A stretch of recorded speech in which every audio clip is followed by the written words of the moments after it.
मोक्षिका सुनील जी नासिक से। राधे राधे महाराज जी। गुरुजी, मैंने बचपन से पढ़ा है कि भगवान एक हैं, लेकिन हम उन्हें अलग अलग रूपों और धर्मों में क्यों मानते हैं? तुम्हारी मम्मी है, पापा है, तुम्हारे पापा है, किसी के भैया है, किसी के बेटा है, किसी के जीजा है। एक व्यक्ति इतना कैसे हो सकता है? समझ रहे ना?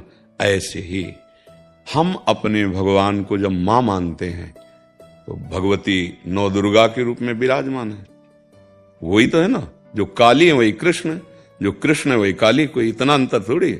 और जब उनको पिता मानते हैं भगवान को तो पिता रूप में, पुत्र मानते हैं तो पुत्र रूप में नहीं।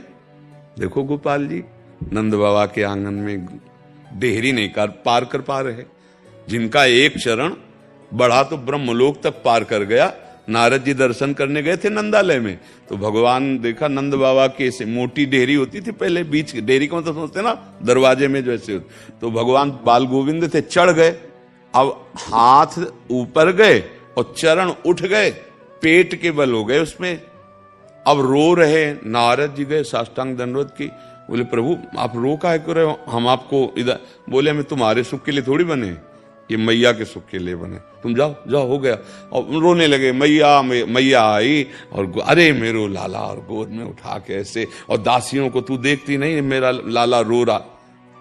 कौन है ये लाला? समस्त जगत का माता पिता है, अखिल ब्रह्मांडों का स्वामी है।